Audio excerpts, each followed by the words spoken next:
Hello all, welcome to story Walt. నేను రిజ్వానా. జీవన తరంగాలు 2లో 11వ భాగం. లావణ్య వెళ్ళిపోయిన తరువాత చంద్రం వచ్చి మంచం మీద కూర్చున్నాడు అనే కంటే కూలబడ్డాడు అనటం న్యాయం. అతను కూర్చోవటంలో చెప్పలేని నిస్పృహ ద్యోత్యకమవుతోంది. లావణ్య పట్ల అతను ఎన్నడూ హద్దుమీరి ప్రవర్తించలేదు. అయినా సరే లావణ్య పడుతున్న ఈ వేదనకి తను బాధ్యుడేననిపిస్తోంది. ఏనాడో విడిపోయిన ఈ అనుబంధం మళ్ళీ ఇలా ఎందుకు ముడిపడినట్టు? రోజా సంగతేమో తెలియదు, కానీ అతనికి మాత్రం ఏమీ సంతృప్తికరంగా ఆనందంగా అనిపించటం లేదు. అసలు తను పొరపాటు చేశాడు. పోలీసు అధికారులకి, జైలు సూపరింటెండెంట్కి తను ఎవరిని చూడనని ఖచ్చితంగా ముందే తెలియజేసినట్లయితే బాగుండేది. దగా పడినట్టు అసంతృప్తి నిండిన కళ్ళతో లావణ్య చిన్నబోయిన ముఖం ఈ క్షణం నుంచి ఇక జీవితాంతం తనని వెంటాడుతూనే ఉంటుంది. 2 చేతులు గుప్పిళ్ళుగా నుదుట ఆనించుకొని కళ్ళు మూసుకొని కూర్చొని ఉన్న చంద్రం ఉన్నట్టుండి చందు అన్న పిలుపు వినిపించటంతో ఉలిక్కిపడి తలెత్తి చూశాడు. క్షణంసేపు అతను నిర్విఘ్నుడయ్యాడు. ఎదురుగా రోజా, వేణుగోపాలరావు గారు, అనంత్ ముగ్గురు నిలబడి ఉన్నారు. లావణ్యని గురించిన ఆలోచనల పరవడిలో కొట్టుకుపోతున్న తను వాళ్ల రాకని గుర్తించనేలేదు. చందు, రోజా పిలుపుతో అమృత జల్లు కురిసినట్టే ఉంటుంది. చంద్రం లేచి మెల్లగా కటకటాల దగ్గరికి వచ్చాడు. రోజా ముఖంలో అతనింతవరకు ఎప్పుడు ఏనాడు ఎరుగని ఆశ్చర్యకరమైన సంతృప్తి కనిపిస్తోంది. చందుకి రోజా కళ్ళల్లో ఆనందం లాంటిది కళకళలాడుతుండగా తన ప్రక్కనున్న వేణుగోపాలరావు గారిని చూపించింది. ఈయన మన తండ్రి అని చెప్పాలని రోజా ప్రయత్నం, కానీ నోట్లో నుంచి మాట రావటం లేదు. చంద్రం దృష్టి రెప్పపాటుగా మాత్రమే ఆయన ముఖం మీద నిలిచింది. ఆ వెంటనే కళ్ళు క్రిందకి వాలిపోయినాయి. హఠాత్తుగా అనుకోకుండా అతనికి రోజా మీద అంతులేని కోపం వచ్చింది. ఆయన్ని చూస్తుంటే తన ఆంతర్యం రోజా మనసులా పురి విప్పిన నెమలిలా ఆడటం లేదని రోజాకి తెలియటం ఎలా? ఏదో తప్పు చేశాననే భావం, సిగ్గుతో కూడిన పశ్చాత్తాపం, ఈ 2 తనని నమిలివేస్తున్నాయని రోజాకి చెప్పటం ఎలా? వచ్చేది తను ఒక్కతే రాకూడదు? వేణుగోపాలరావు గారి స్థితి విచిత్రంగా ఉంది. ఆయన నిలబడడానికి ఆధారం అన్నట్టు కటకటాల మీద చెయ్యి వేసి పట్టుకున్నారు. ఆయన ముఖంలో చిత్ర విచిత్రమైన భావ వీచికలు వేగంగా ఒకదాన్ని ఒకటి తరుముకొని పెనుగాలిలా పరుగు పెడుతున్నాయి. ఆర్తిగా ఎన్నాళ్ల నుంచో చూడాలని రాత్రింబవళ్ళు తహతహలాడిన మనిషి కళ్ళెదుట కనిపించగా కళ్ళారా చూస్తున్నట్టుగా, ఆ చూస్తున్నా అనే భావం నరనరంలో ఆనందం నింపుతున్నట్టుగా అనుభూతి చెందుతున్నారాయన. ఆయన కళ్ళు చంద్రం ముఖాన్ని, ఆ ముఖంలో ప్రతి వంపుల్ని, రేఖల్ని, ఎత్తు పల్లాల్ని సుస్పష్టంగా గమనించడానికి ఆతృత భూమి మీద పడగానే మొట్టమొదటిసారి తనివి తీరా చూసుకుంటున్న తల్లి మనసులా ఉంది. బాబు, ఆయన పెదవులు అస్పష్టంగా కదిలాయి. దుఃఖం, వెర్రి, ఆనందం, అంతులేని తన్మయత్వం సమపాళ్లల్లో పోటీ పడుతున్న ఆ కంఠంలో శబ్దం బయటికి రాలేదు. ఆయన పక్కన నిలబడిన అనంత్ ఒక మంచి నాటకంలో అపురూపమైన ఘట్టం చూస్తున్నవాడిలా రెప్పవాల్చకుండా ఆయన్ని, చంద్రాన్ని, ఇద్దరినీ గమనిస్తున్నాడు. రోజాకి ఇంతకంటే తను కోరుకునేది ఇంకేదీ లేదు అనిపిస్తుంది. చంద్రం ఇదేమీ గమనించలేదు. క్రిందకు వాలి భూమికి అంటుకుపోతున్నట్లుగా అతని కళ్ళు పైకి లేవనేలేదు. ఇలా వాళ్ల ముందు ఎలాంటి భావం లేకుండా నిలబడడం చాలా ఇబ్బందిగా ఉంది. ముఖ్యంగా ఆయన సమక్షం చంద్రానికి కత్తుల బోనులో నిలబడినట్టుగా, ముళ్ళ కంప మీద కూర్చున్నట్టుగా, ఎప్పుడు ఇక్కడ నుంచి బయటపడతానా అని క్షణాలు లెక్క పెడుతున్నాడు. ఆ ఇబ్బందిని నిగ్రహించుకోవడానికి, బలవంతంగా భరించటానికి ఆధారం అన్నట్లు అతని చేతులు కటకటాల చువ్వల్ని గట్టిగా పట్టుకున్నాయి. కొద్దిసేపు అందరూ భాషతో ప్రమేయమే లేనట్టు నిలబడిపోయారు. వేణుగోపాలరావు గారి చెయ్యి మెల్లగా జరిగి కంపిస్తూ వచ్చి చంద్రం చెయ్యి మీద పడి దాన్ని గట్టిగా పట్టుకుంది. చంద్రం శరీరం జలధరించింది. చల్లగా ఉన్న ఆ చేతి స్పర్శ మృత్యువు కోరలా తగిలింది అతనికి. కొద్దిగా అప్రయత్నంగా కళ్ళు ఎత్తాడు. అతని దృష్టి తన చెయ్యిని గట్టిగా పట్టుకున్న ఆ చేతి మీద వరకు లేచి అక్కడ దాని మీద నిలిచింది. పచ్చటి చేతి మీద బలంగా నరాలు ఉబ్బి కనిపిస్తున్నాయి. వార్ధక్యంతో సడలి ముడతలు పడి ఉంది చర్మం. ఆ చేతికి ఖరీదైన డైమండ్స్ పొదిగిన ఉంగరం ఉంది. చంద్రానికి ఏ నగని చూసినా దాని ఖరీదు చెప్పగల నైపుణ్యం ఉంది. అప్రయత్నంగా అతనికి తెలియకుండానే అది చాలా అపురూపమైన వజ్రాలు గల ఉంగరం అని మనసు అంచనా వేసింది. దాని కాంతులు మిలమిలలాడుతూ తళుకులీనుతున్నాయి. బాబూ, వేణుగోపాలరావు గారి స్వరం తడబాటుగా వినిపించింది.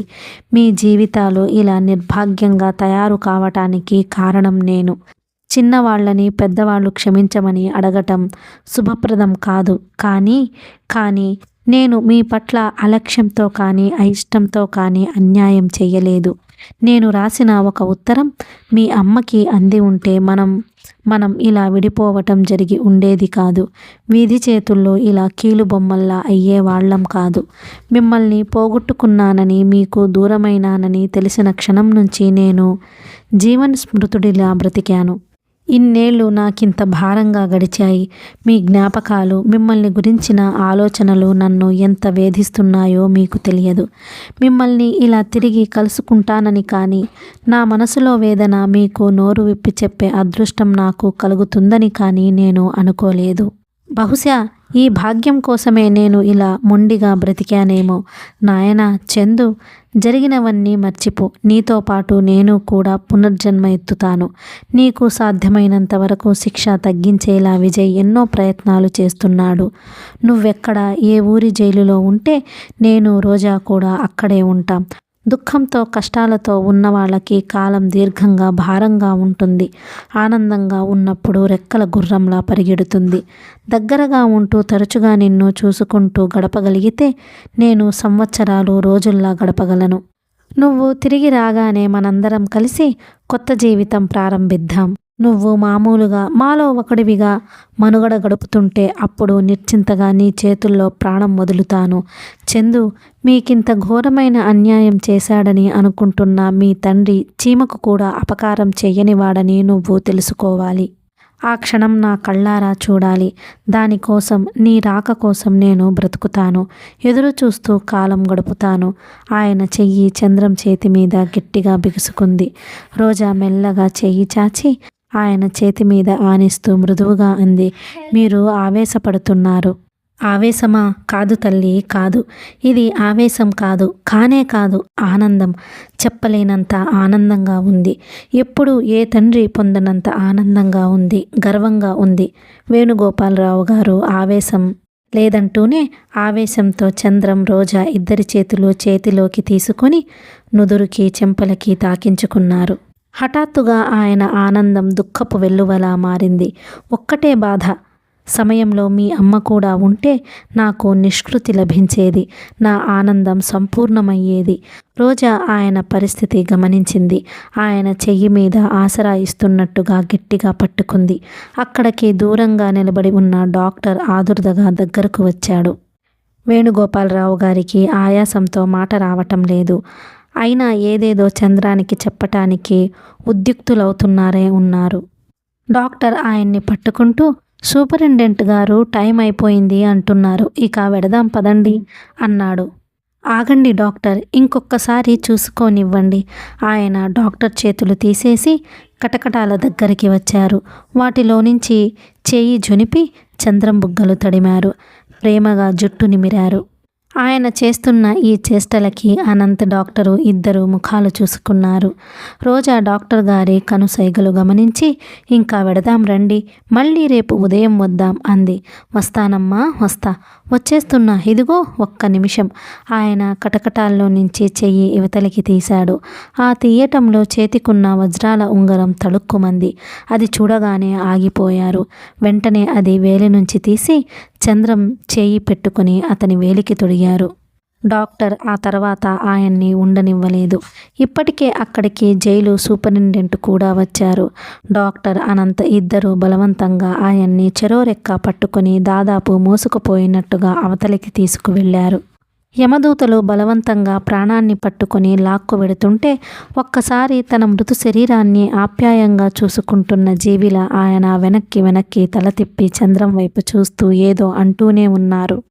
చంద్రం కటకటాలు పట్టుకొని బలవంతంగా తీసుకెళ్ళిపోబడుతున్న ఆయన వైపే చూస్తూ ఉండిపోయాడు. అతని మనఃస్థితి విచిత్రంగా ఉంది. ఏనాడు ఎప్పుడూ ఎరుగని తన మీద ఆయనకి హఠాత్తుగా ఇంత ప్రేమ పెల్లుబికి రావడం అతనికి విచిత్రంగా ఉంది. ఒక్కసారి అలా హఠాత్తుగా ఎలా వచ్చేస్తుంది? ఇదే ప్రేమ ఆయన తన తండ్రి అని తెలిసినప్పుడు తనకి రాలేదేం? చందు, రోజా పిలిచింది. దూరంగా చూస్తున్న చంద్రం కళ్ళు రోజా వైపు మళ్ళినాయి. రోజా కళ్ళల్లో అతను ఇంతవరకు ఎప్పుడూ చూడని ప్రశాంతత కనిపిస్తుంది. నేను చెప్పలేదు నువ్వు పట్టుబడితే అంతా సవ్యంగా జరిగిపోతుందని అంది. చంద్రం నవ్వాడు. అదే నవ్వు తిరస్కారం, విషాదం, వేదాంతం మిళితమైన నిర్లక్ష్యపు చిరునవ్వు. రోజాకి ఆ నవ్వు చూడగానే కాస్త కోపమే కలిగింది. నా మాటల్ని నువ్వు ఇంకా నమ్మటం లేదా అంది. నమ్ముతున్నాను, కానీ ఒకటే భయంగా ఉంది. ఏమిటి? నాకు మతిపోతుందేమోనని. రోజా చప్పున కటకటాల్లో చెయ్యి పోనిచ్చి అతను నోరు మూసేసింది. చందు, అలాంటి మాటలు అనకురా. కల్లో కూడా అనకు. ఈ ప్రపంచంలో ఎంతోమంది నేరాలు చేయటం లేదు, ఎంతమంది చెయ్యని తప్పులకి శిక్ష పొందటం లేదు. చందు, మనిషి తప్పు చేయటం నేరం కాదు, కానీ అవకాశం వచ్చినప్పుడు ఆ తప్పు సరిదిద్దుకొని పశ్చాత్తాపపడకపోతే ఆ మనిషి మనిషే కాదు. రోజా, ఒక చిన్న మాట చెప్పు. ఏమిటది? ఆదుర్దగా అడిగింది రోజా. ఎప్పుడో చెప్పలేను, కానీ నీ దగ్గరికి మేరీ నుంచి కబురు వస్తుంది. ఆ కబురు తెలియగానే మేరీ దగ్గరికి వెళతానని నాకు మాట ఇవ్వు. రోజా చంద్రం చేతిలో వెంటనే ఒట్టు వేసింది. మేరీ ఇప్పుడు ఎక్కడుంది? నాకు తెలియదు. నేను పట్టుపడ్డానని తెలియగానే ఎక్కడికో పారిపోయి ఉంటుంది. నెలలు నిండుతున్నాయి. ఆ కాస్త అయ్యే వరకు అజ్ఞాతవాసంలో ఉంటుందేమో. బహుశా ఒకవేళ నీ దగ్గరకే వచ్చినా రావచ్చు. ఆ అమ్మాయి వస్తే ఆశ్రయం ఇవ్వవే రోజా, నా కోసం. ఆ మాట నాకు నువ్వు ప్రత్యేకంగా చెప్పాలిట్రా. చంద్రముఖం క్షణం సేపు పాలిపోయినట్టయింది. రోజా, మేరీ ఒంటరిగా అయితే ఎలాగో అలా ఎక్కడో అక్కడ బ్రతికేది. నెల తప్పిందని తెలిసినప్పుడు అబార్షన్ చేయిస్తానంటే ఒప్పుకోలేదు. నా సంతానం కావాలని పట్టుబట్టింది. నా ఈ సంతానం వల్ల మేరీ బాధలు పడితే నేను భరించలేను రోజా. చందు, అతని చెయ్యి గట్టిగా పట్టుకొని ఆర్ద్రతగా పిలిచింది రోజా. నువ్వు ఆడపిల్లవైతే నీకు తెలిసేది. తను ప్రేమించిన వ్యక్తి ప్రతిరూపానికి ప్రాణం పోయాలని స్త్రీ ఎంత తహతహలాడుతుందో మీ మగవాళ్ళకి తెలియదు. ఎప్పటికీ తెలుసుకోలేరు. మేరీకి ఏం భయం లేదు. మేరీ నుంచి నాకు కబురు వస్తే రెక్కలు కట్టుకొని ఆ అమ్మాయి దగ్గరికి వెళతాను. మేరీకి పుట్టబోయే ఆ సంతానంతో నాకు మాత్రం బాంధవ్యం లేదా చందు? రోజా చంద్రం చేతులు గట్టిగా పట్టుకుంటూ అంది. చందు, నువ్వు జైలు నుంచి తిరిగి వచ్చేసరికి నీ కూతురో కొడుకో నీ కోసం ఎదురు చూస్తూ ఉంటారు. నేను వాళ్లను ఎంత జాగ్రత్తగా పెంచి పెద్ద చేస్తానో తెలుసా? నువ్వు ఆశ్చర్యపోతావు. నీ గురించి వాళ్ళకి ఏం చెబుతానో తెలుసా? నువ్వు యుద్ధంలో పనిచేయటానికి వెళ్ళావని, అక్కడ గొప్ప గొప్ప సాహస కృత్యాలు చేస్తున్నావని చెబుతాను. నాన్న ఎప్పుడు వస్తాడు, నాన్నని ఎప్పుడు చూస్తాను అని ఆ చిన్నారి మనసు తాతలాడేలా పెంచుతాను. సరేనా? చంద్రం ముఖంలో విషాదం, నిస్సత్తువ గాలికెగిరిపోయినాయి. రోజా చెబుతున్న సుందర దృశ్యాలేవో అతని కళ్ళెదుట కనిపిస్తున్నట్టే ఉంది. రోజా చెయ్యి నొక్కి వదిలేస్తూ, కృతజ్ఞుడినే రోజా. నా ఈ రోజా లాంటి మనిషి ఎంతమంది అన్నదమ్ములకి ఉంటుందే? ఎవరికీ ఉండదు. ఆ అదృష్టం నా ఒక్కడిదే. సరే, నువ్వు చెప్పిన ఈ సుందర స్వప్నాన్ని ఊహించుకుంటూ అందులో బ్రతుకుతూ ఈ జైలు శిక్ష గడిపేస్తాను. అవకాశం దొరికినా పారిపోవాలని చూడను. ఈ జీవితం బాగా లేదని కలలో కూడా విసుక్కోను. జైలు అధికారి అక్కడికి వచ్చి టైం అయిపోయిందని తెలియజేశాడు. రోజా తమ్ముడి దగ్గర వీడ్కోలు తీసుకుని వచ్చేసింది. చంద్రం వచ్చి మంచం మీద కూర్చున్నాడు. ఈసారి అతని ముఖంలో నిరాశ, నిస్పృహలు తాండవించలేదు. ఏదో ఆశ, ఆనందం ద్యోత్యకమవుతున్నాయి. అంతే మరి. ఈ ప్రపంచంలో మనిషికి ఆశ అనేది ఉంటే దానికోసం ఎన్ని కష్టాలైనా భరించగలడు, ఎన్ని యుగాలైనా వేచి చూడగలడు. ఆశ అనేది మనిషికి విచిత్రమైన సహనాన్ని ఇస్తుంది. పరధ్యాసగా కూర్చున్న చంద్రానికి చేతికున్న ఉంగరం మెరుస్తూ కనిపించింది. అతని ఆలోచనలు ఒక్క క్షణం ఆగిపోయినాయి. అప్రయత్నంగా ఆ ఉంగరాన్ని వేలి మీద అటు ఇటు తిప్పాడు. వేణుగోపాలరావు గారి మాటలు ప్రతిధ్వనించాయి చెవుల్లో.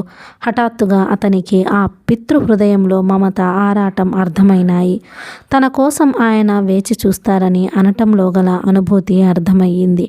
ఆ ఉంగరం ఇంత క్రితంలో మామూలు డైమండ్ రింగ్గా మాత్రమే కనిపించలేదు.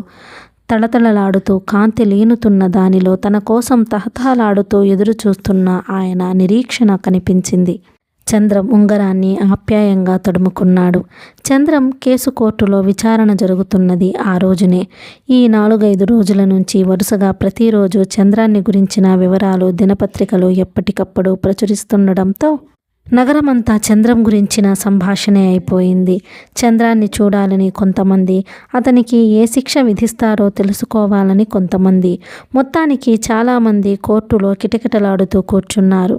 వాళ్లల్లో చాలామంది విద్యార్థులు, సగం పైగా నిరుద్యోగులు ఉన్నారు. తమ తరానికి ప్రతినిధిలా ఉన్న ఇతని భవిష్యత్తుని గురించిన తీర్పు ఎలా ఉంటుందోనని అందరి మనస్సుల్లో ఆసక్తి, ఉద్రేకం గూడు కట్టుకొని ఉన్నాయి. చంద్రం చేసిన నేరాలన్నీ ఒప్పుకోవడం కేసు క్లుప్తంగా త్వరగా ముగిసింది. చంద్రం చేసిన ఈ నేరాలు ఎంత భయంకరమైనవో, అవి సమాజపు శాంతి భద్రతలకి ఎంత ముప్పో వివరించిన పబ్లిక్ ప్రాసిక్యూటర్ ఇలాంటి చీడపురుగులని ప్రభుత్వం నిర్దాక్షిణ్యంగా ఏరి పారేయాలని సూచించాడు. ఆయన పెద్దవాడు, పాతకాలం మనిషి. ఈనాటి యువతరం పట్ల ఆయనకి సదాభిప్రాయం లేదు. వీళ్ళు పనికిరాని వాళ్ళని, క్రమశిక్షణ లేని వాళ్ళని, పనిపాట లేకుండా తిని తిరగమంటే తిరిగే దొరబాబులని ఆయన నమ్మకం. వీళ్ళ షోకులు, వీళ్ళ మోజులు చూస్తే ఆయనకి కంపరం. అందుకే కఠినమైన చర్య తీసుకోవాలని సూచిస్తూ ఇలా అన్నాడు. అసలు ఈ దేశంలో ఈనాడు ఈ యువతరమే ఇలా ఉంది. ఓ క్రమశిక్షణ లేదు, నీతి నిజాయితీ లేదు. తప్పొప్పుల తులాభారం అసలు లేనే లేదు. ఎంతసేపు సుఖం సుఖం. ఎలాగైనా సరే, ఏ తప్పు చేసి అయినా సరే దర్జాగా బ్రతకాలి. దౌర్జన్యంతోనైనా సరే డాబుగా ఉండాలి. ఈ దేశంలో న్యాయానికి కాళ్ళు చేతులు ఉన్నాయని, అది తప్పు చేసిన వారిని వేటకుక్కలా తరిమి పట్టుకుని నిర్దాక్షిణ్యంగా శిక్షిస్తుందని ఎప్పటికప్పుడు రుజువు చెయ్యాలి. ఇలాంటి నేరస్తులని నడి బజారులో నిలబెట్టి శిక్షిస్తే అది మిగతా వాళ్ళకి కనువిప్పు అవుతుందని నా నమ్మకం. అందుకని యువర్ ఆనర్, ఇక్కడ మన కళ్ళెదుట ఈ నిలబడింది చంద్రం అనే యువకుడు కాదు. ఈ దేశంలో సంక్షోభం రేపి అల్లకల్లోలం చేస్తున్న అరాచకపు ప్రతిరూపం. అమాయకపు ప్రజల శాంతి భద్రతలన్నీ నిర్దాక్షిణ్యంగా కబళిస్తున్న సంఘ విద్రోహుల ఛాయ. దానికి సరైన దండన విధించబడాలి. ఈ వ్యక్తికి పడిన శిక్ష ఇలాంటి మిగతా వాళ్ళ గుండెల్లో అదుట కలిగించాలి, వెరపు పుట్టించాలి. ఎప్పటికైనా మనగతి ఇంతేనేమో అనే కనువిప్పు కలిగించేటట్టుగా ఉండాలి. ఇది నా మనవి. అక్కడ కూర్చున్న పెద్దలందరికీ ఈ మాటలు సబబుగానే తోచాయి. చంద్రం ముఖం పాలిపోగా తలదించుకొని నిలబడ్డాడు. రోజా, అనంత్ ఇద్దరు విజయ్ వైపు ఆదుర్దగా చూడసాగారు. వేణుగోపాలరావు గారి చెవులు పబ్లిక్ ప్రాసిక్యూటర్ మాటలు వింటున్నా ఆయన చూపులు చంద్రమూర్తిని హత్తుకుపోయి ఉన్నాయి. ఆ ముఖాన్ని, ఆ విగ్రహం ఎంతసేపు చూసినా ఆయనకి తనివి తీరటం లేదు. వెనక బెంచీలో కూర్చున్న వాళ్లల్లో కలకలం రేగింది. గుసగుసలు ప్రారంభమైనాయి. వదిలిపెట్టరేమో, ఉరిశిక్ష పడుతుందేమో అనే వాదన ప్రారంభమైనాయి. విజయ్ లేచాడు. చంద్రం తరపున న్యాయవాదిగా అతను వాదన ప్రారంభించాడు. అతని కంఠం మొదట మృదు గంభీరంగా మెల్లగా మొదలయ్యింది. తర్వాత రాను రాను ఆవేశంతో పదునెక్కింది. కోర్టులో అంతటా చీమ చిటుక్కుమన్నా వినిపించేటంత నిశ్శబ్దంగా అయిపోయింది. అందరూ ఆసక్తిగా శ్రద్ధగా విజయ్ వాదన వినసాగారు. విజయ్ అంటున్నాడు, యువర్ ఆనర్, గౌరవనీయులైన ప్రాసిక్యూటర్ చెప్పినట్లు ఈనాటి యువతరం విచ్చలవిడిగా ప్రవర్తిస్తోంది. నిజమే. హద్దు అదుపు లేకుండా దౌర్జన్య చర్యలకి దిగుతోంది. నిజమే, ఒప్పుకుంటున్నాం. కానీ దీనికి కారణం ఏమిటి? ఎవరు బాధ్యులు? ఉదాహరణకి ఈ ముద్దాయి లాంటి యువకుడే ఉన్నాడు. ఇతను తెలివి తక్కువవాడా? కాదు. అసమర్థుడా? కాదు. పోనీ సోమరపోతా? కానే కాదు. ఉన్నది కాస్తో కూస్తో పెట్టి చదువుకున్నాడు. మంచి మార్కులతోనే పాస్ అయ్యాడు. కాలేజీ చదువుకి ఆర్థిక స్థితి అందలేదు. చదువు మానేశాడు. ఉద్యోగం కోసం ప్రయత్నించాడు, దొరకలేదు. భవిష్యత్తు మీద గంపడంత ఆశతో అవకాశం దొరికితే రాత్రింబవళ్ళు లక్ష్య పెట్టకుండా శ్రమపడడానికి సిద్ధంగా ఉన్న ఇలాంటి వాళ్ళకి కళ్ళెదుట నిల్చేదేమిటి? ఎప్పటికీ చేతికి అందక మృగతృష్ణల ఆశ పెడుతూ కవ్విస్తూ ముందుకు రమ్మనమని పరుగు పెట్టిస్తూ వెక్కిరిస్తూ ఉండే నిరుద్యోగం, భావి జీవితం గురించిన అస్థిరత్వం, విద్యార్థి దశలో జీవితం పట్ల వీరు ఏర్పరచుకున్న కలలు కల్లలుగా తేలిపోతున్నాయి. నీతి గురించి, నిజాయితీ గురించి నేర్చుకున్నదంతా వట్టి ఉపన్యాసాల్లో మాత్రమే మిగిలిపోతుంది. ఎక్కడికక్కడే మోసం, ఎక్కడికక్కడే స్వార్థం. దాంతో వీళ్ళ నమ్మకాలు నాశనం అవుతున్నాయి. అప్పుడేం చేస్తారు? చేసుకోవడానికి ఉద్యోగం ఉండదు, తినటానికి తిండి ఉండదు, ఇంట్లో బయట ఎందుకు పనికిరాని వాడివి అనే ముద్ర పడడం మొదలు పెడుతుంది. దాంతో అయ్యో ఏం చెయ్యలేకపోతున్నానే అనే అశాంతి మొదలవుతుంది. అది రాను రాను సాటి వాళ్ల మీద అక్కస్సుగా మారుతుంది. జీవితంలో ఓడిపోయాననే కసి వీళ్ళని రాక్షసుల్లా మారుస్తుంది. తన భవిష్యత్తు కోసం ఏమీ చేయలేకపోయినా ఈ ప్రభుత్వం మీద దౌర్జన్యం సాగించాలనే ఆవేశం ఏర్పడుతుంది. దానితో మొదలవుతుంది హింస. ఆశలు, నమ్మకాలు ఒమ్మైపోయిన ఈ నిర్భాగ్యులు బలవంతంగా చావలేక స్వార్థపరులైన కొంతమంది పెద్ద మనుష్యుల చేతులలో జూదపు పావులులా మారుతున్నారు. న్యాయ విచక్షణ గాలికి వదిలేసి నా బాగు నాకు చాలు అనే స్వార్థానికి దిగుతున్నారు. పరోక్షంగా వీళ్ల పతనానికి కారణమైన ఈ ప్రభుత్వమే మళ్ళీ వీళ్ళని సంఘ విద్రోహులు, చీడ పురుగులు అని చీదరించుకుంటుంది. కాస్త జాగ్రత్తగా ఆలోచిస్తే ఈ దౌర్జన్యం, హింస చేస్తున్నట్టు మన కళ్ళెదుట కనబడుతున్న వీళ్ళు కేవలం తోలుబొమ్మలని, వీళ్ళని ఆడించే దారాలు తెర వెనుక వేరే వాళ్ల చేతుల్లో ఉన్నాయని అందరికీ తెలుసు. యువర్ ఆనర్, గౌరవనీయులైన పబ్లిక్ ప్రాసిక్యూటర్ గారు, ఈ దేశంలో న్యాయానికి కాళ్ళు చేతులు ఉన్నాయని, అది నేరం చేసిన వాళ్ళని తరిమి పట్టుకోగలదని రుజువు చేస్తుంటారు. అదే నిజమైతే మీరు పట్టుకోవలసింది జీవితం చేత, అదృష్టం చేత వంచబడిన ఈ అమాయకుల్ని కాదు, వాళ్ల వెనుక అజ్ఞాతంగా దాక్కున్న స్వలాభాపేక్షాపరుల్ని, స్వార్థం, అత్యాశ, ఉచ్ఛ్వాస నిశ్వాసలుగా బ్రతుకుతున్న లంబోదరుల్ని. నిజంగా ఈ న్యాయానికి ధైర్యం ఉంటే, దీని చేతులకి కాళ్ళకి జవసత్వాలు ఉంటే ఈ అసలైన సూత్రధారులని పట్టుకోమనండి, నడి బజారులో నిలబెట్టి చిత్రహింస చెయ్యమనండి. అంతేగాని ఒకరు చేసిన నేరానికి ఇంకొకరిని శిక్షించటం న్యాయం కాదు. పొట్టగడవక ఆకిలి తీర్చుకోవడం కోసం, బలవంతంగా చావలేక బ్రతకడం కోసం వాళ్ల చేతుల్లో కీలుబొమ్మలుగా మారిన ఈ అమాయకులని దోషులుగా బహిష్కరించటం, దూషించటం సబబు కాదు. యువర్ ఆనర్, గౌరవనీయులైన పబ్లిక్ ప్రాసిక్యూటర్ చెప్పినట్లు మన కళ్ళెదుట కనిపిస్తున్న ఈ ముద్దాయి అరాచకానికి ప్రతిరూపం కానే కాదు. ఈ దేశంలో నిరుద్యోగపు మహాగ్నికి సమిధల్లా ఆహుతి అయిపోతున్న వేలాది మంది యువకులకి ఒక ఉదాహరణ. యువర్ ఆనర్, ఈ దేశంలో ఈ చంద్రం లాంటి యువకులు వేలు లక్షలు ఉన్నారు. అనేక కారణాల వల్ల వీళ్ళు సరైన గుర్తింపు లేక మరుగున పడ్డ మాణిక్యాల్లా మట్టిపాలవుతున్నారు. నిరాశతో, నిస్పృహతో కృంగిపోతున్న యువతరం గల ఏ దేశము బాగుపడదు, ఏ జాతి ఔన్నత్యము పెరగదు.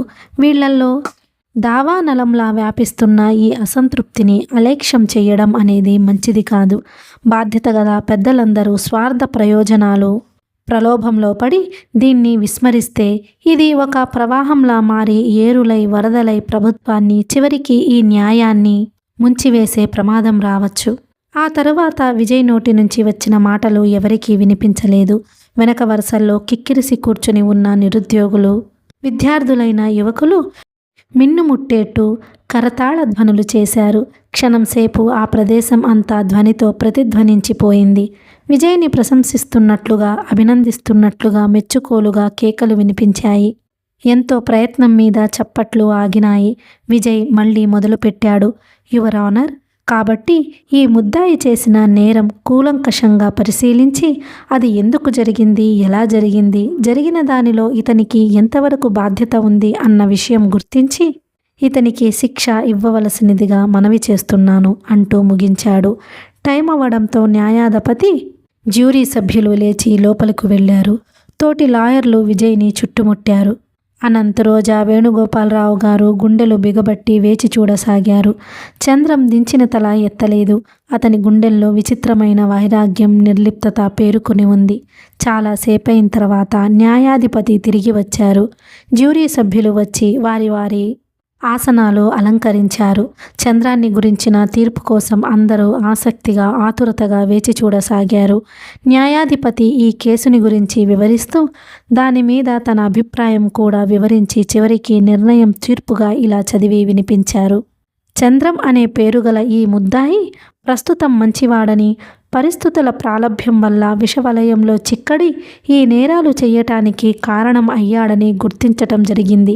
తెలిసి చేసినా తెలియక చేసినా అతని వల్ల జరిగిన ఈ అపరాధానికి న్యాయం చట్టరీత్యా 8 సంవత్సరాలు కఠినమైన శిక్ష విధించడమైనది. న్యాయం విశాల హృదయంతో ఇచ్చిన ఈ అవకాశాన్ని ముద్దాయి సద్వినియోగపరుచుకొని మళ్ళీ మంచి మనిషిగా మారి ఈ సంఘంలోకి తిరిగి రావాలని కోరుతున్నాం. అతను సంఘం పట్ల, దేశం పట్ల బాధ్యత గల పౌరుడుగా తన ధర్మాన్ని నిర్వర్తిస్తాడని నమ్ముతున్నాం. చంద్రం చివ్వున తలెత్తి చూశాడు. రోజా కళ్ళల్లో అప్రయత్నంగా నీళ్లు తిరిగాయి. వేణుగోపాలరావు గారి ముఖంలో ఆనందం ఉక్కిరి బిక్కిరి అవుతూ కనిపించింది. విజయ్ గుండెల మీద నుంచి పెద్ద బరువు దింపుకున్నట్టుగా చూశాడు. ప్రేక్షకుల్లో రకరకాల వ్యాఖ్యానాలు మొదలైనాయి. అంతా కలగాపులగంగా వినిపించినాయి. జడ్జి, జ్యూరీ సభ్యులు లేచి వెళ్ళిపోయారు. చంద్రాన్ని పోలీసులు వ్యాన్ దగ్గరికి తీసుకువెళ్తున్నారు. వేణుగోపాలరావు గారు, రోజా, విజయ్, అనంత్ అతని దగ్గరగా వచ్చారు. వేణుగోపాలరావు గారు హఠాత్తుగా చేతులు చాచి చంద్రం తలను దగ్గరకు లాక్కొని గుండెలకి హత్తుకున్నారు. బాబు, ఎంత అదృష్టవంతులం! భగవంతుడు మనని ఇంత కనికరిస్తాడని అనుకోలేదు. ఈ అదృష్టం నాది. వెర్రిగా ఏదేదో అంటున్నారాయన. పోలీసులు ఎంతో కష్టం మీద ఆయన్ని చంద్రం నుంచి విడదీసి దూరంగా ఉంచారు. ముందుకి వెళ్ళబోతున్న చంద్రం విజయ్ దగ్గరగా ఒక్క క్షణం ఆగాడు. విజయ్, మీ రుణం దగ్గుత్తికతో అతని నోటి నుంచి ఆ పైన మాట రాలేదు. విజయ్ చెయ్యి చంద్రం భుజం మీద పడింది. ఎంతో ఆప్యాయంగా పలికింది అతని స్వరం. చందు, ఇందులో నేను చేసిందేమీ లేదు. చంద్రం కళ్ళు రోజా వైపు తిరిగినాయి. అతని ముఖంలో చాలా కాలం తర్వాత విరక్తి లేని చిరునవ్వు మెదిలింది. ఆ కళ్ళల్లో ఏదో ఆశ, ఆనందం తళుక్కుమంటున్నాయి. రోజా, నువ్వు సృష్టించి ఇచ్చిన కలలో నేను 8 సంవత్సరాలు 8 క్షణాల్లో గడపటానికి ప్రయత్నిస్తాను. తప్పకుండా చందు, వాగ్దానమిస్తున్నట్లుగా అంది. పోలీసులు చంద్రాన్ని ముందుకు నడవమని హెచ్చరించారు. చంద్రం 4 అడుగులు వేశాడో లేదో ఎదురుగా ప్రవాహంలా వచ్చిన జనం గుంపులా అతన్ని చుట్టుముట్టేశారు. పోలీసులు వాళ్లను చెదరగొట్టడానికి ప్రయత్నించసాగారు. మమ్మల్ని అతన్ని చూడనివ్వండి, కొద్దిసేపు అతన్ని ఇక్కడ ఉండనివ్వండి. జనంలో కేకలు వినిపించాయి. పోలీసులు వాళ్ల మాటలు లక్ష్య పెట్టలేదు. అడ్డుగా వచ్చిన వాళ్ళని బలవంతంగా అవతలికి నెట్టేశారు. అవతలికి తోయబడిన 4-5 ముందుకు కెరటంలా చొచ్చుకు వచ్చారు. పోలీసులకి, జనానికి ఈ గలాట జరుగుతుండగానే ఉన్నట్టుండి ఎవరో స్మోక్ బాంబ్ విసిరారు. హఠాత్తుగా అక్కడంతా నల్లగా, దట్టంగా పొగ వలయాలుగా పైకి వచ్చింది. ఆ పొగలో చిక్కడిపోయిన జనం అంతా ఒక్క క్షణం ఉక్కిరి బిక్కిరి అయిపోయారు. జనంలో హాహాకారాలు వినిపించాయి. అంతా తొక్కిసలాట జరిగింది. కంగారుగా అరవటం, కేకలు పెట్టడం వినిపించింది. కొద్దిసేపైన తర్వాత నల్లటి పొగ మెల్లగా అంతమయ్యింది. నిజమైన మంచులో నుంచి బయటపడినట్లు ఊపిరి పీల్చారంతా. జనం భయపడిన వాళ్ళులా అక్కడ నుంచి దూరంగా వెళ్ళిపోవడానికి ప్రయత్నించసాగారు. పోలీసులు వాళ్ళని చెదరగొడుతున్నారు. పొగ పూర్తిగా పోయింది. అందరి ముఖాలు స్పష్టంగా కనిపిస్తున్నాయి. పొగ పోగానే కనిపించిన దృశ్యం చూసి అందరూ స్తంభించిపోయారు. చేతులకి బేడీలు ఉన్న చంద్రం మోకాళ్ల మీద నేల మీదకి ఒరిగిపోయి ఉన్నాడు. అతని తల ముందుకు వాలిపోయింది. వెన్నులో బలంగా 2-3 కత్తిపోట్లు ఉన్నాయి. మోకాళ్ల మీద మోకరిల్లినట్లు క్రిందకి ఒరిగిపోయిన అతని వెన్ను నుండి రక్తం నీళ్లలా క్రిందకు జారి ధారలు కడుతోంది. ఆ ధార కారిన చోట ఎర్ర మడుగులా అయిపోతోంది.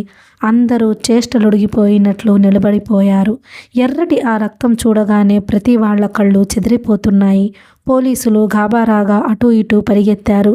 క్షణంలో ఈ వార్త తెలియగానే ఆ చుట్టుప్రక్కన ఉన్నవాళ్లంతా అక్కడ గుమిగూడారు. గుంపు దగ్గరవ్వటంతో ఆ జనం తొక్కిసలాటలో కాస్త దూరమైన విజయ్, అనంత్ వాళ్ళు ఈ కేకలు వినగానే చంద్రానికి దగ్గరగా పరిగెత్తుకు వచ్చారు. చంద్రాన్ని ఎత్తి అక్కడున్న బల్ల మీద పడుకోబెట్టారు. ఎవరో డాక్టర్ని పిలవండి త్వరగా అని అరిచారు. పోలీసుల్లో ఒకతను డాక్టర్కి ఫోన్ చేయడానికి పరిగెత్తాడు. విజయ్ గుంపుని బలంగా చేతులతో నెట్టి తోవ చేసుకుని చంద్రం దగ్గరగా వెళ్ళాడు.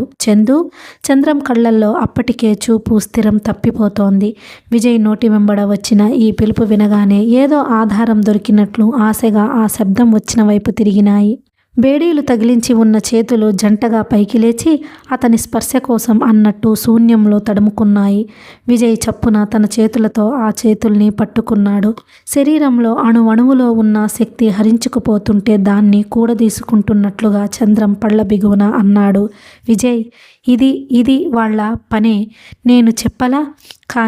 కానీ నాకు బ్రతకాలని ఉంది. మంచివాడుగా, మామూలు మనిషిగా కొద్ది రోజులు నన్ను బ్రతికించండి. నాకు ప్రాణం పొయ్యండి. విజయ్, నాకు బ్రతకాలని ఉంది. నాకు ప్రాణం పొయ్యండి. ఆర్తనాదంలా మొదలైన అతని మాటలు కొన ఊపిరితో దీర్ఘశ్వాస తీసుకుంటున్నట్టుగా అంతమైనాయి. ఇంతలో డాక్టర్ రానే వచ్చాడు.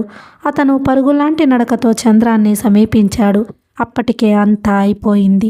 విజయ్ చేతుల్లో ఉన్న చంద్రం చేతులు ఇక నాకు ఎవరి అవసరమూ లేదన్నట్టు నిర్జీవంగా వేలాడిపోయాయి. డాక్టర్ చంద్రం మృత్యుడయ్యాడని, ఇక లాభం లేదని చెప్పగానే వేణుగోపాలరావు గారు ఒక్కసారిగా ఆయన దగ్గరికి వచ్చారు. దాదాపు ఆయన కాళ్ళు పట్టుకున్నంత పనిచేశారు. ఏడుస్తూ అన్నారు, డాక్టర్, ఆ మాట అనకండి. ఆ మాట మాత్రం అనొద్దు. ఈ ప్రపంచంలో ఉన్న రక్తం అంతా పోగు చెయ్యండి. ఎంత ఖరీదైనా సరే కొని వాడి శరీరంలో ఎక్కించండి. వాడిని ఎలాగైనా సరే బ్రతికించండి. డాక్టర్, ఎలాగైనా సరే కొని వాడి శరీరంలో ఎక్కించండి. వాడిలో జీవం తెప్పించండి. మీకు పుణ్యం ఉంటుంది. వాడిలో ప్రాణం లేదని మాత్రం చెప్పకండి. డాక్టర్ మృదువుగా ఆయన చేతుల్ని పక్కకు పెట్టారు. వేణుగోపాలరావు గారికి గుండె బ్రద్దలైపోతుందేమోనన్నంత ఆవేదన అలముకుంది. ఆయన వెనక్కు తిరిగి చంద్రం దగ్గరగా వచ్చారు. బెంచి మీద కూర్చుని చంద్రాన్ని ఎత్తి ఒళ్ళోకి తీసుకున్నారు. తల్లి అడ్డాలో చిన్నపిల్లని పెట్టుకున్నట్టుగా అతన్ని పొదివి పట్టుకున్నారు. ఇది ఏనాటి రుణంరా నాయనా? నీ రక్తం అంతా ధారపోసి నన్నెందుకు బ్రతికించావు? ఇంత క్రితమేగా. నా అంత అదృష్టవంతుడు లేడనుకున్నాను. నీ కోసం నేనేం చెయ్యనురా బాబు, నిన్నెలా బ్రతికించుకోగలను అంటూ మతి భ్రమించిన మనిషిలా అతడిని నుదుటి మీద, చెంపల మీద తడుముతూ ఒళ్ళంతా ముద్దులు పెట్టుకోసాగారు. రోజా చంద్రం మీద పడి చిన్నపిల్లలా రోదించసాగింది. అనంత్ రోజా భుజాలు పట్టి లేవదీశాడు. అతన్ని చూడగానే రోజా బావురుమంది. అనంత్, కాస్తలో మా అదృష్టాలు, నమ్మకాలు ఎంత తారుమారైపోయినాయి. పాపిష్టిదాన్ని. నేనే వాడికి పట్టుబడమని ప్రోత్సహించాను. ప్రాణాలు తోడాను. వాడు మొదటి నుంచి భయపడుతూనే ఉన్నాడు. అనంత్, నేనే వాడిని బలవంతంగా చంపాను. నా మూలంగానే చచ్చిపోయాడు. విజయ్ చంద్రం వైపు చూస్తూ నిశ్చేష్టుడైనట్టు ఇంకా అలాగే నిలబడిపోయాడు. విజయ్, నన్ను బ్రతికించండి. నాకు బ్రతకాలని ఉంది. నాకు ప్రాణం పోయండి. చంద్రం కంఠం ఆర్తనాదంలా అతని చెవుల్లో ఇంకా గింగురుమంటూనే ఉంది. ఆ ఒక్క కంఠం మినహా అతనికి ఇంకేమీ వినిపించటం లేదు. స్తబ్దుడైనట్టుగా నిలబడిపోయాడు. సాయంత్రం వేళ అస్తమిస్తున్న అరుణబింబపు ఎరుపు జగమంతా ఆవరించుకుంటున్న సమయంలో ఊరికి కాస్త ప్రక్కగా శ్మశానంలో బగబగలాడుతూ మండుతోంది చితి. నాలుకలు చాచి పైకి సర్పాల్లా లేచి బుసలు కొడుతున్న ఆ మహాగ్నిలో చంద్రం దేహం మెల్లమెల్లగా ఐక్యమైపోతోంది. ఆ రోజు అతని పుట్టినరోజు కావటం ఒక విశేషం. 21 సంవత్సరాలు నిండి 22వ ఏట అడుగు పెడుతున్న యువకుడు. స్ఫురద్రూపి అయిన అతని శరీరం చాలా రుచిగా ఉన్నట్టు, ఆ భోజనంతో, ఆనందంతో ఆ మంటలు నాట్యం చేస్తున్నట్టున్నాయి. విజయ్, అనంత్ ఇద్దరూ అక్కడికి కొద్ది దూరంలో నిలబడి మండుతున్న చితివైపు తదేకంగా చూస్తున్నారు. దూరంగా గోపాలం, మరో 2 వ్యక్తులు కూర్చుని ఉన్నారు. వేణుగోపాలరావు గారు కదలటానికి వీల్లేదని డాక్టర్ గట్టిగా చెప్పటంతో చంద్రం అంత్యక్రియలు విజయ్ పూర్తి చేయాల్సి వచ్చింది. అనంత్ అన్నాడు, విజయ్, బుద్భుతప్రాయమైన జీవితం కోసమైనా మనిషి ఇంత ఎగిరెగిరి పడేది? అల్పమైన ఈ నీటి బుడగలాటి బతుకు కోసమైనా ఇంత ఆరాటం? శ్మశాన వైరాగ్యం అంటారు. ఇదే కాబోలురా అనంత్. కాదు విజయ్, కాదు. ఇలాంటి సంఘటనలు 1-2 చూస్తే చాలు. బ్రతకటంతో మాయ పొరగా ఏర్పడిన భ్రమలన్నీ తొలగిపోతాయి. మనసు మరభూమిగా మారి ఈ శ్మశాన వైరాగ్యం శాశ్వతంగా నిలిచిపోతుంది. అనంత్ అంటున్న మాటలు విజయ్ చెవులకి ఎక్కటం లేదు. అతను కళ్ళెత్తి దిగంతాల వరకు చూశాడు. విశాలంగా ఉన్న ఈ ఆకాశం, ఎంతో పెద్దదిగా ఉన్న ఈ భూమి, ఈ రెండిటికి మధ్య ఉన్న శూన్యం అతను మొదటిసారిగా గమనిస్తున్నట్లుగా ఉంది. అంతా ఎరుపు రక్తం వర్ణం. జగమంతా చంద్రం రక్తంలోని ఎరుపు ఆవరించుకుంటున్నట్టుగా ఉంది. అక్కడున్న 2-3 తుమ్మ చెట్లు, వాటి మీద పడుతున్న సూర్యకాంతి, చంద్రం శరీరంలో నుంచి కారిన రక్తం అక్కడక్కడ అద్దినట్టుగా ఉంది. ఆ ఎరుపులో నుంచి ప్రతిధ్వనిస్తుంది చంద్రం కంఠం.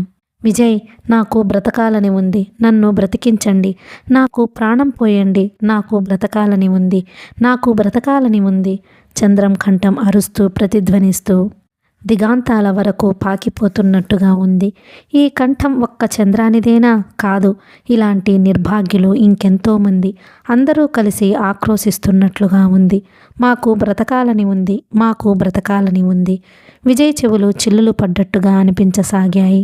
విజయ్, అంతా అయిపోయింది, ఇక వెళదాం పద, అనంత్ అతని మోచెయ్యి మీద తాకుతూ అన్నాడు. రాత్రి పొద్దుపోయిన తరువాత ఇంటికి వచ్చాడు విజయ్. ఇల్లంతా నిశ్శబ్దంగా ఉంది. ఈ నిశ్శబ్దం భయంకరంగా దిగులు పుట్టించేట్టుగా ఉంది. స్నానం అది చేసిన తరువాత విజయ్ వేణుగోపాలరావు గారి గదిలోకి వచ్చాడు. చంద్రం పోయిన క్షణంలో ఆయన ప్రదర్శించిన చేష్టలకి అందరూ ఆయనకి మతిపోయిందని అనుకున్నారు. కానీ చిత్రంగా అలాంటిదేమీ జరగలేదు. 2 గంటల తరువాత ఆయన మామూలు మనిషి అయిపోయాడు. ఆయన్ని ఆవరించుకున్న మౌనంలో ఒక విధమైన ప్రశాంతత, వైరాగ్యం స్పష్టంగా కనిపిస్తున్నాయి. విజయ్ ఆయన గదిలోకి వచ్చేసరికి ఆయన పడకుర్చీలో పడుకొని ఉన్నారు. అంతా అయిందా విజయ్? చివరి వరకు ఉండి వచ్చారా? విజయ్ అవునన్నట్టు తల ఊపాడు. ఆయన గుండెల్ని చీల్చుకు వచ్చినట్టుగా వచ్చింది నిట్టూర్పు. విజయ్ ఆయన దగ్గరగా వచ్చి జేబులో నుంచి ఒకటి తీసి ఇస్తూ ఇదిగో అన్నాడు. ఏమిటది అన్నారాయన. విజయ్ ఉంగరం తీసి ఆయన చేతిలో పెట్టాడు. క్షణంసేపు ఆయన ఆ డైమండ్ రింగు వైపు వెర్రివాడిలా చూస్తూ కూర్చుండిపోయారు. ఆ తరువాత లేచి కిటికీ దగ్గరగా వెళ్ళి కిటికీలో నుంచి బలమంతా ఉపయోగించినట్టు విసురుగా దూరంగా విసిరేశారు. విజయ్ తెల్లపోయినట్టు నిలబడ్డాడు. కిటికీ దగ్గర నుంచి వచ్చి కుర్చీలో నిస్సత్తువగా కూలబడుతున్న ఆయన పళ్ళబిగోన అన్నట్టుగా అన్నారు. విజయ్, సాధ్యమైనంత తొందరలో నన్ను ఇక్కడ నుంచి పంపించేయి. వీలైనంత వేగంగా నా ప్రయాణానికి ఏర్పాటు చూడు. ఆయన ఆ తరువాత ఇంకేం మాట్లాడలేదు. కళ్ళు మూసుకొని కుర్చీలో వెనక్కు వాలి పడుకున్నారు.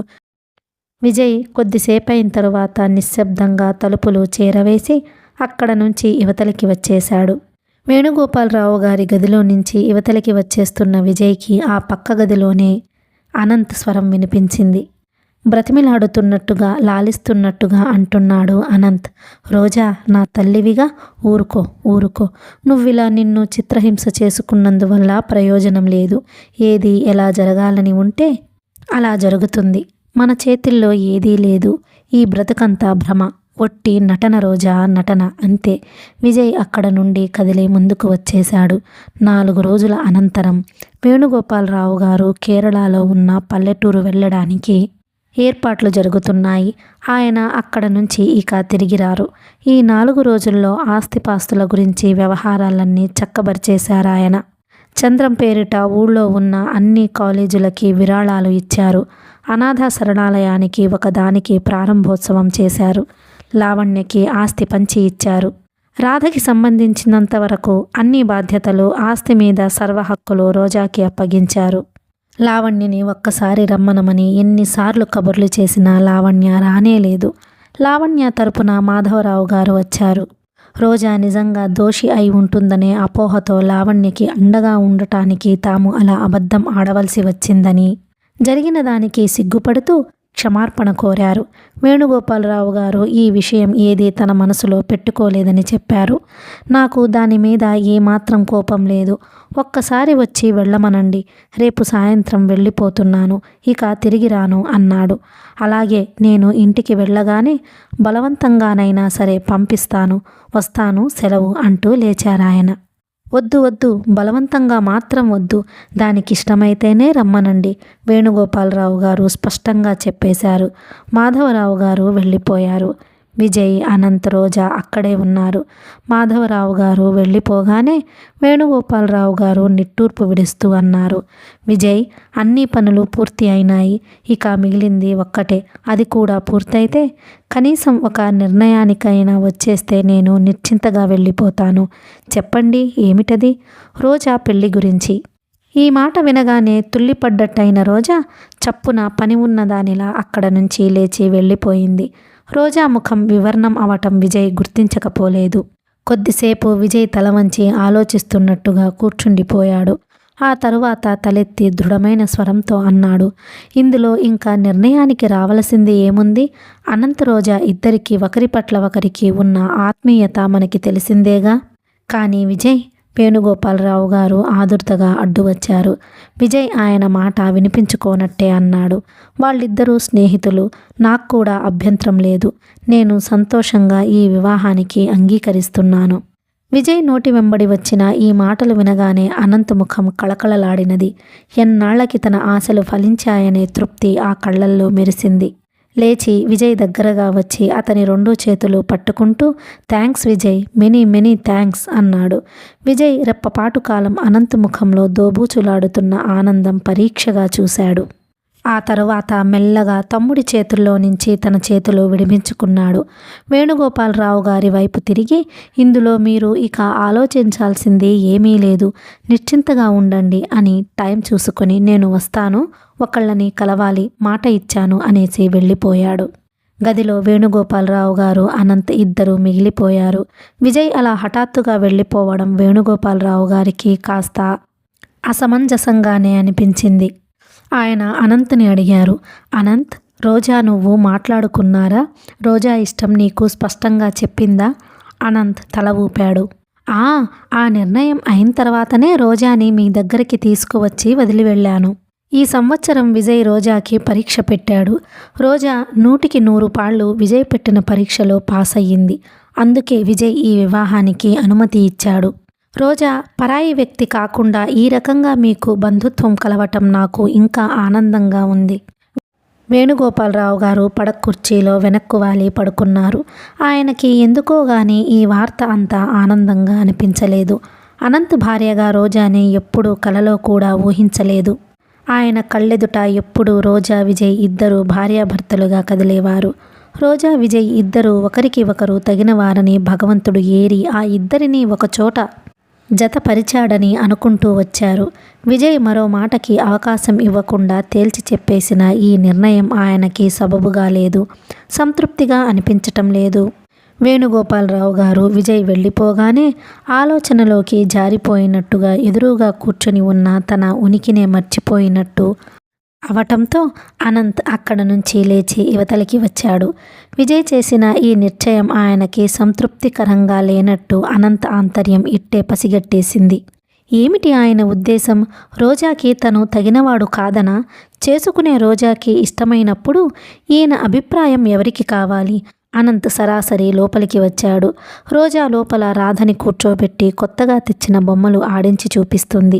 అనంత్ ఆ గదిలో అడుగు పెడుతూనే అన్నాడు, రోజా, కంగ్రాచ్యులేషన్స్, హార్టియెస్ట్ కంగ్రాచ్యులేషన్స్. ఎందుకు? తలెత్తకుండానే అడిగింది రోజా. విజయ్ని ఓడించినందుకు. ఊరికే కాదు, చిత్తుగా ఈ జన్మలో మన పెళ్లికి ఒప్పుకోనని శపథం చేసిన విజయ్ నీ అర్హతని అంగీకరించాడు. మనస్ఫూర్తిగా ఆనందంగా ఒప్పుకున్నాడు. దించుకొని ఉన్న రోజా ముఖం ఈ మాటలు వినగానే పాలిపోవటం అనంత్ గమనించలేదు. రోజా, నాకు తెలుసు నువ్వు నా మాట నిలబెడతావని, నా పరువు దక్కిస్తావని నాకు ముందే తెలుసు. గెలుపు నాదేనన్న నమ్మకం నాకు ఎప్పుడూ ఉంది. థ్యాంక్స్ రోజా, మెనీ మెనీ థ్యాంక్స్. రోజా వెంటనే జవాబుగా ఏమీ అనలేదు. అనంత్ వచ్చి రోజా ప్రక్కన కూర్చున్నాడు. తను కూడా ఒక బొమ్మకి కీ ఇస్తూ అన్నాడు, రోజా, ఆల్ లైన్స్ క్లియర్ అయినాయి. ఇక పచ్చజెండా చూపవలసిన మనిషివి నువ్వే. రోజా మౌనంగా ఆలోచిస్తున్నట్టుగా ఉండిపోయింది. మాట్లాడవేం రోజా, ఏమిటి నీ అనుమానం? రోజా తలెత్తి అతని వైపు చూసింది. ఆ కళ్ళల్లో కనిపించిన భావం చూసి అనంత్ గతుక్కుమన్నాడు. జూదంలో సర్వం కోల్పోతున్నానని తెలుసుకున్న మనిషిలా ఉంది. అనంత్, నిజం చెప్పమంటావా? చెప్పు రోజా, ఇప్పుడు కాకపోతే ఇంకెప్పుడు నేను నిజం కోరేది? నాకు పెళ్లి చేసుకోవాలని లేదు. నువ్వు నా దగ్గర ఇంకేదైనా మాట్లాడు, దయ ఉంచి ఈ విషయం మాత్రం ఎత్తకు. రోజా, ఈ ప్రపంచంలో నీకంటే స్నేహితులు నాకెవ్వరూ లేరు. మన మధ్య ఎంతో అపురూపంగా ఉన్న ఈ స్నేహాన్ని స్నేహంగానే ఉండని అనంత్. ఇంతకంటే నా నుంచి ఇంకేం కోరకు, ఇది నా అభ్యర్థన. అనంత్ అయోమయంగా చూశాడు. తడబడుతూ అడిగాడు, రోజా, నువ్వు నువ్వు నా నుంచి ఏదో దాస్తున్నావు. స్పష్టంగా సూటిగా మాట్లాడడం లేదు. నిజం చెప్పు రోజా, ఏమిటి నీ మనస్సులో భయం? స్వయంగా విజయ్ కూడా ఒప్పుకున్న తరువాత ఎందుకు నీకు అనుమానం? విజయ్ పేరు వినగానే రోజా ముఖంలో రోషం బుసలు కొట్టింది. అనంత్, మొట్టమొదట ఇది చెప్పు, విజయ్లో హఠాత్తుగా మార్పు ఎందుకు వచ్చిందంట? మన పెళ్ళికి అతనికి ఉన్న అభ్యంతరము ఎలా తొగిలిపోయిందిట?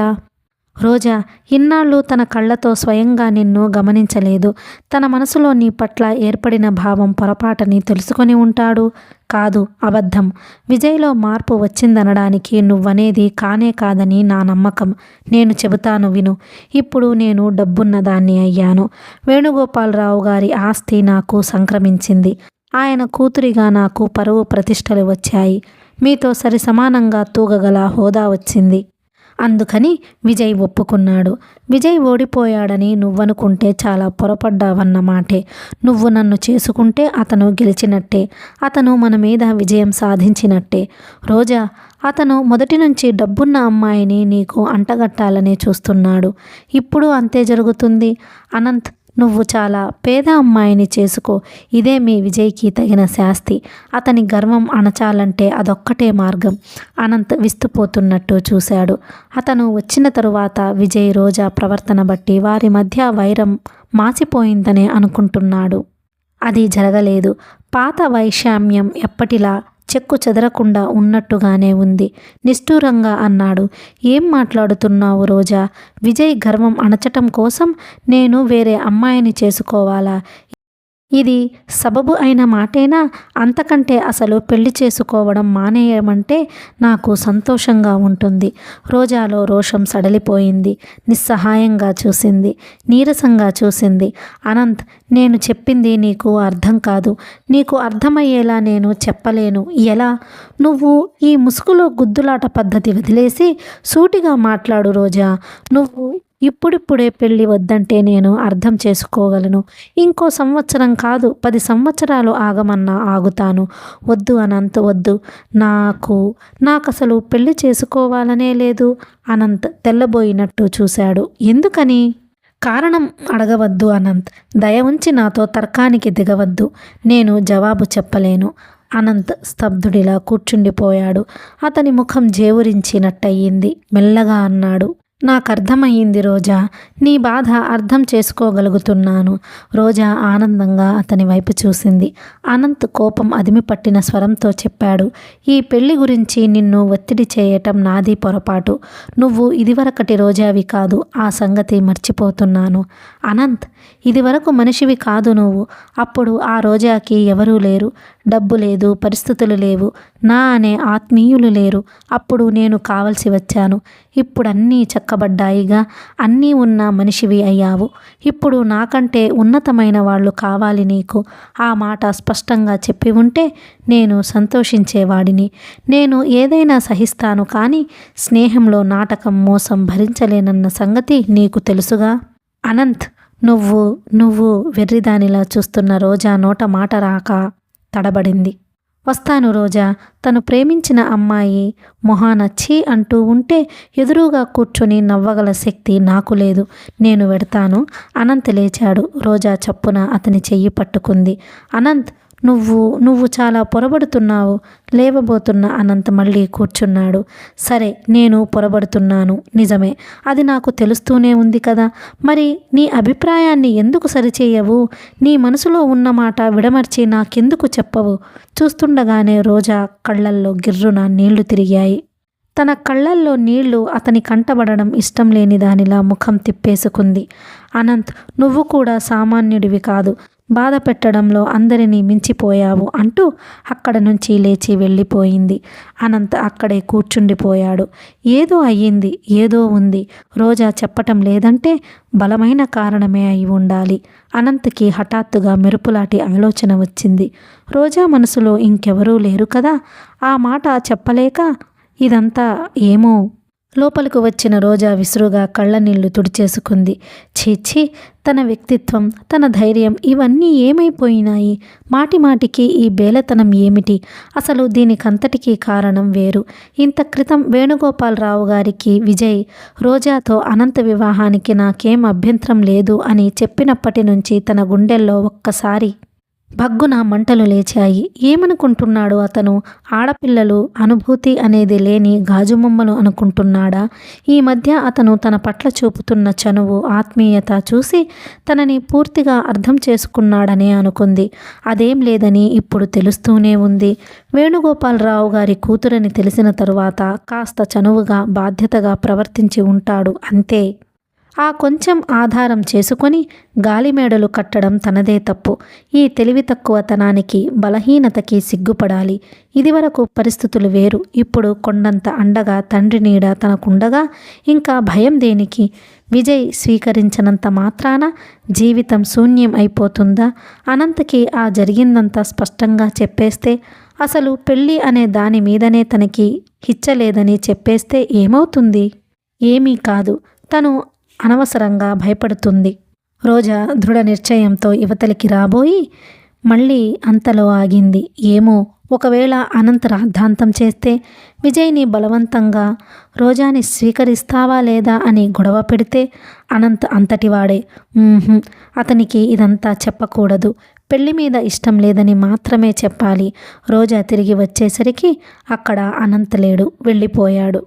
కథ కొనసాగుతుంది. అనంత్ ఇంటికి వచ్చాడు.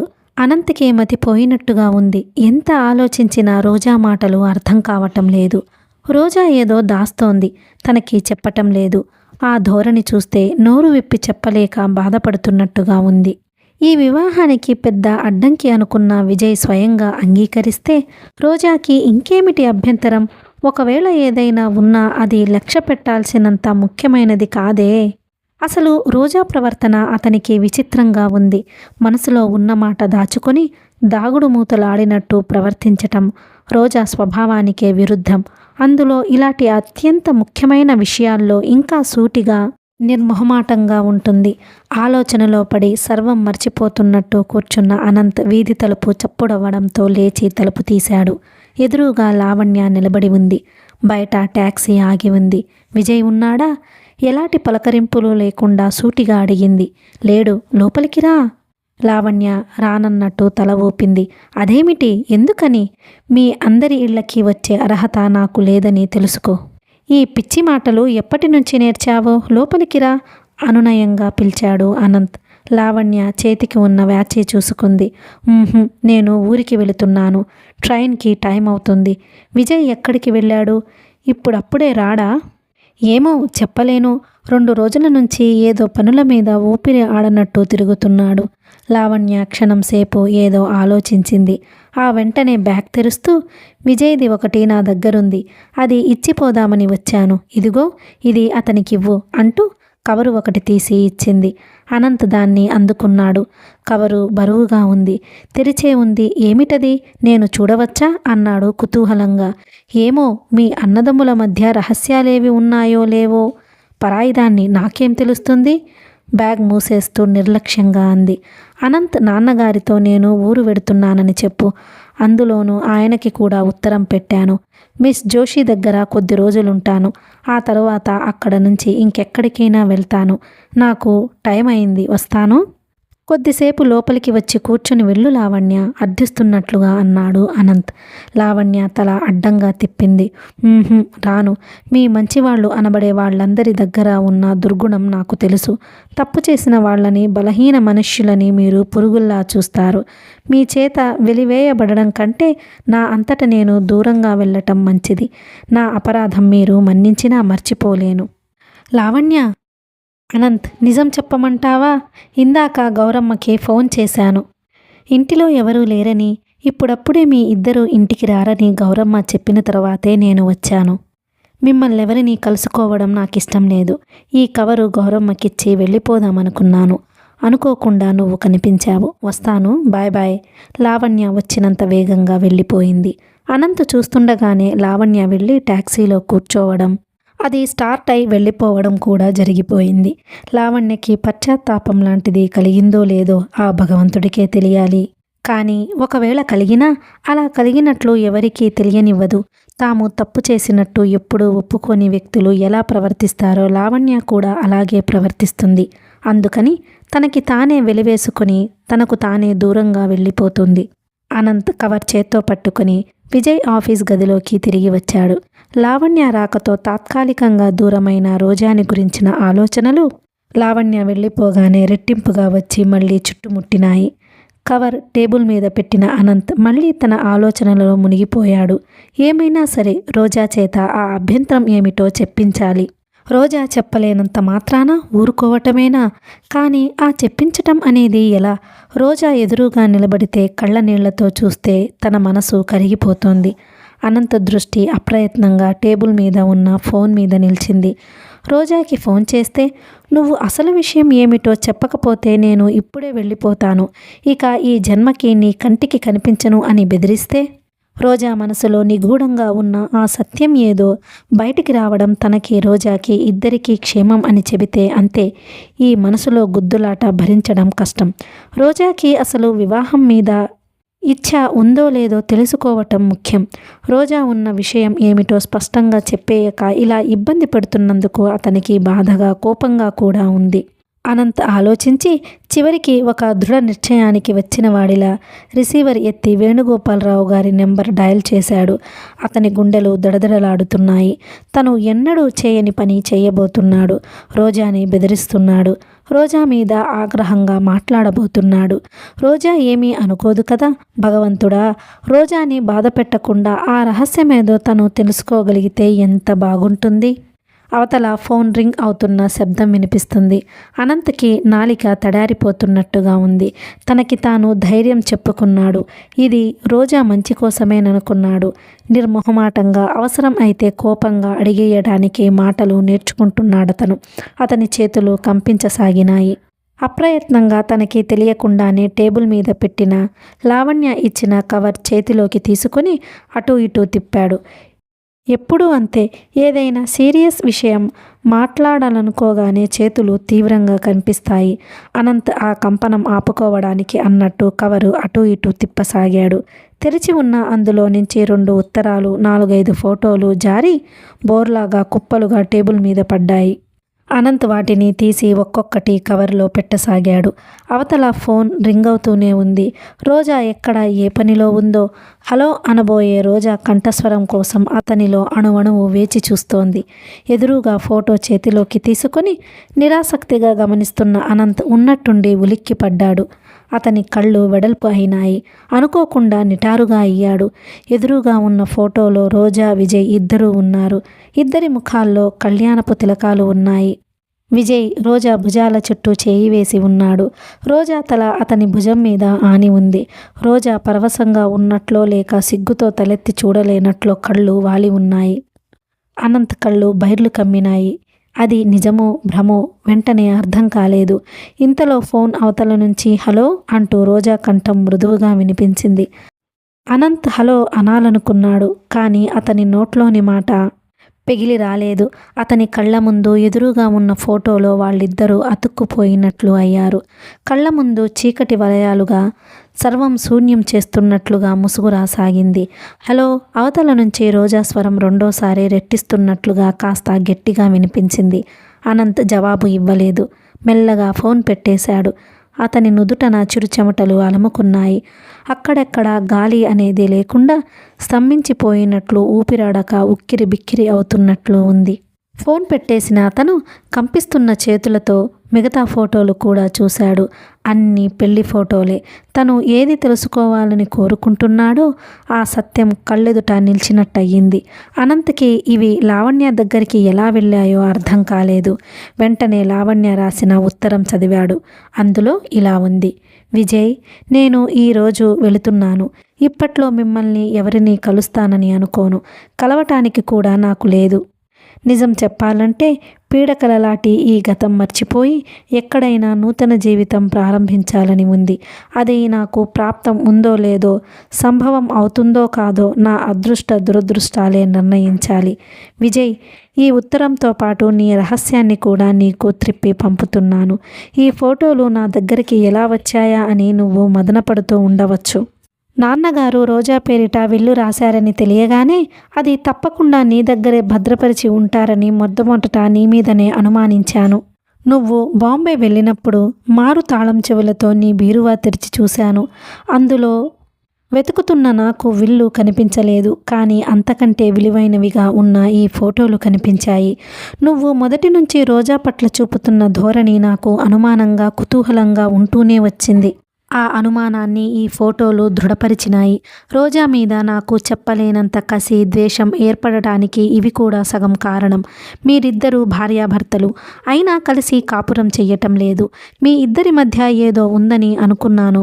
విజయ్, నీ ఈ రహస్యం దగ్గర పెట్టుకొని నిన్ను ఆ రోజున అనరాని మాటలు అన్నందుకు క్షమించు. నా ఆ పరిస్థితుల్లో ఉన్న ఏ వ్యక్తి అయినా అలాగే ప్రవర్తిస్తారని తెలుసు. ఈ రోజున నేను ఊరి వెళ్ళిపోతుంటే ఇవి గుర్తుకు వచ్చాయి. నీ మీద నాకేం కోపం లేదనటానికి రుజువుగా ఇవి ఇచ్చేస్తున్నాను. విజయ్, నేనెప్పటికైనా తిరిగి రావటం అంటూ జరిగితే అది నీ దగ్గరకే. నాకెప్పుడైనా నా వాళ్ళంటూ గుర్తుకు వస్తే ఆ మనిషివి నువ్వు ఒక్కడివే. నీలో ఎలాంటి వారినైనా క్షమించగల సుగుణం, తప్పు చేసిన వాళ్ళు ఏ పరిస్థితుల్లో చేస్తారో అని ఆలోచించే విచక్షణ జ్ఞానం ఉన్నాయి. నన్నుగా అర్థం చేసుకోగలవనే నమ్మకంతోనే నా అహంకారం వదిలి నీకు ఈ ఉత్తరం రాస్తున్నాను. ఉంటాను, లావణ్య. కథ కొనసాగుతుంది. మీకు ఈ వీడియో నచ్చినట్లయితే please like, share and subscribe the channel. Thank you.